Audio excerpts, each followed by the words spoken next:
Madame Nadiani Gbagbo, accompagnée d'une forte délégation, s'est rendue ce jeudi 30 octobre à Abyei, sous-préfecture de Yakasseme, pour apporter la compassion du président Laurent Gbagbo, président du PPACI, aux populations martyrisées lors des récents événements. À son arrivée, elle a été accueillie chez le chef de terre par les cadres de la région, en l'occurrence le premier secrétaire général adjoint Assi-Oudin Théodore, maire de Yakassé-Atobrou, le ministre Emmanuel Monet, président du conseil politique permanent, son épouse, ainsi que plusieurs responsables territoriaux. En effet, la population de la région de Lamé a payé un lourd tribut à l'instar des autres régions qui se sont farouchement opposées au 4e mandat anticonstitutionnel. Ce qui a occasionné des arrestations, des blessés et des morts, dont un bébé de 3 mois. Une situation délétère qui ne laisse pas indifférent le président Laurent Gbagbo qui envoie son épouse en mission. Après les civilités du coordinateur adjoint Adon Célestin, porte-parole de la population, et la libation du chef des terres à son domicile, la parole est revenue à Madame Nadiani Gbagbo. Dans son intervention, elle a d'abord remercié la population qui accepte de la recevoir dans cette douloureuse épreuve avant de délivrer le message du président Laurent Gbagbo. Il y a quelques mois de cela, j'étais passée juste avant les élections. On avait fait une cérémonie de la fête des mères à Agou. Et j'avais dit ce jour-là que quand il y a des élections, quand il y a l'élection présidentielle en général, les mamans ont toujours peur. Parce qu'elles se disent que forcément, ça va entraîner toujours la mort d'un de leurs enfants. Et qu'il fallait qu'on prie pour qu'aucun enfant ne meure. On a fait nos prières, mais Dieu fait ce qu'il veut, comme il veut.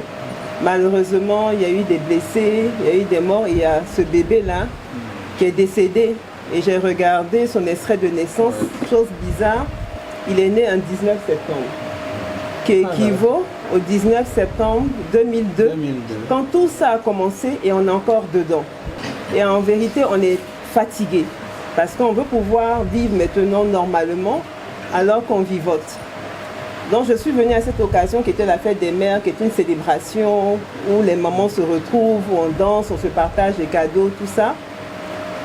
Donc je ne peux pas rester à Abidjan et puis ne pas venir quand un bébé décède. Ça, c'est vraiment l'ironie de l'histoire.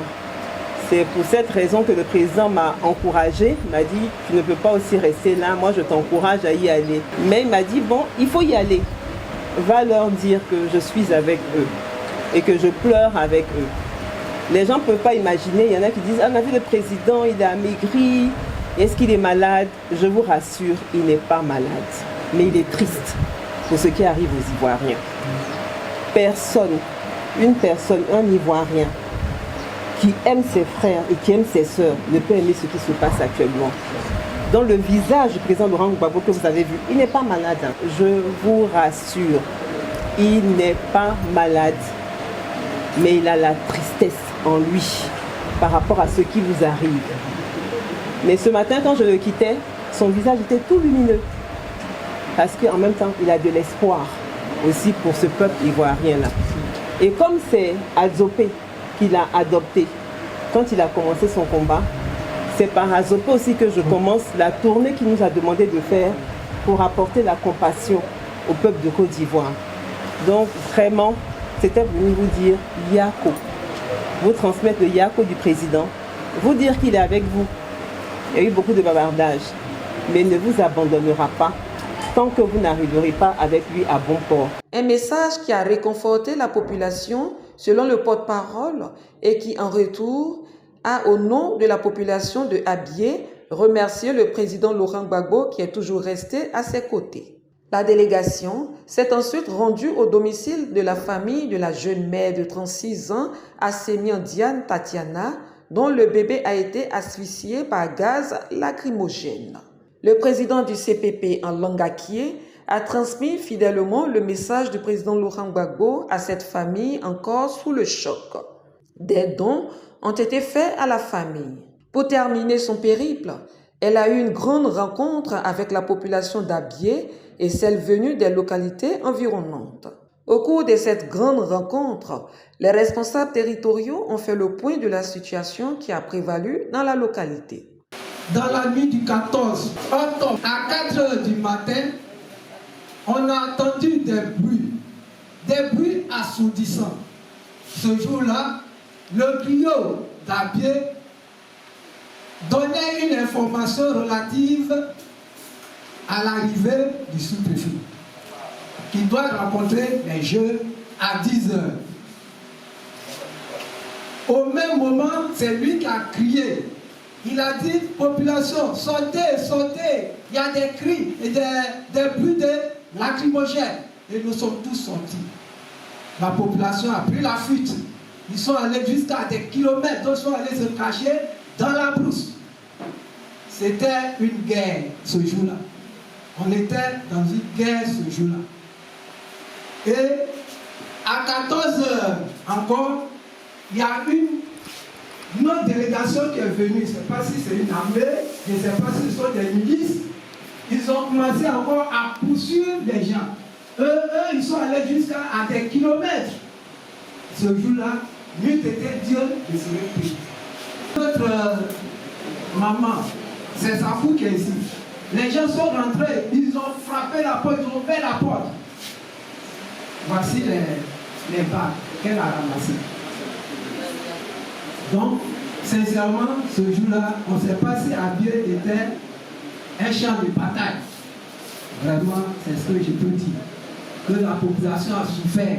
À la date du 25 octobre, nous avons enregistré un décès au niveau de l'Abié, 51 interpellés et 47 blessés.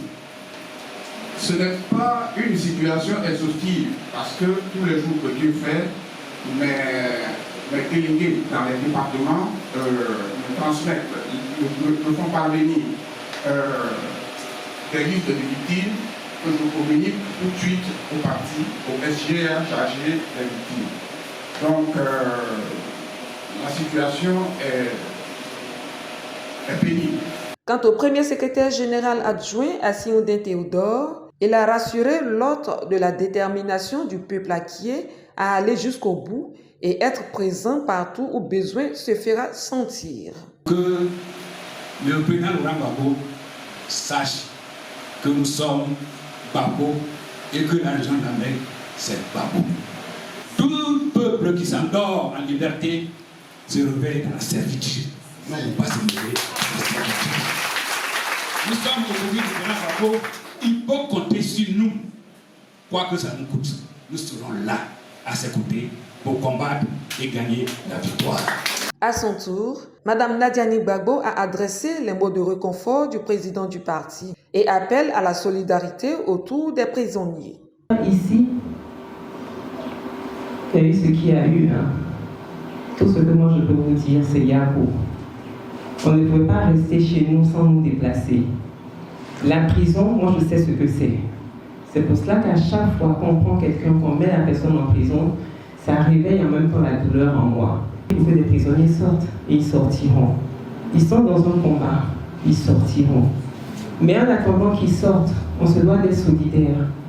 Parce que quand quelqu'un est en prison, dans la lutte et qu'on le met en prison, son seul réconfort, c'est de se dire que ses amis avec qui il marche n'ont pas oublié sa femme, n'ont pas oublié sa maman, n'ont pas oublié son papa, n'ont pas oublié c'est son mari. Donc il y a des choses qu'on peut faire, des shows qu'on fait comme ça, vous dire sortez les prisonniers, sortez les prisonniers. Mais au fond de nous, il faut qu'on soit solidaires des prisonniers. Nous sommes d'abord une famille. Madame Nadiani Gbagbo a terminé son message par une note d'espoir. Ça vous donne un coup. Et quand il vous donne un coup, s'il vous donne un coup ici, vous dites waouh, tu m'as tapé, hein? Et puis faites ça, vous essuyez, de vous relever, de vous rebattre. Ce n'est pas fini. Contrairement à ce que vous pensez, ce n'est pas fini. Mais le président Laurent Gbagbo me charge de vous dire, il n'est pas ce capitaine qui fuit le bateau quand il y a un naufrage, mais ce capitaine qui, malgré le naufrage, arrive à bon port et nous arriverons à bon port. Il ne faut pas désespérer. Il ne faut surtout pas désespérer. Des dons ont été également faits à toutes ces familles meurtries, sans oublier les enfants de la cité. Une visite de compassion qui a laissé transparaître une lueur d'espoir dans le cœur du peuple akié en général et de la population d'Abyei en particulier. Madame Gbagbo entreprendra une série de visites dans les prochains jours.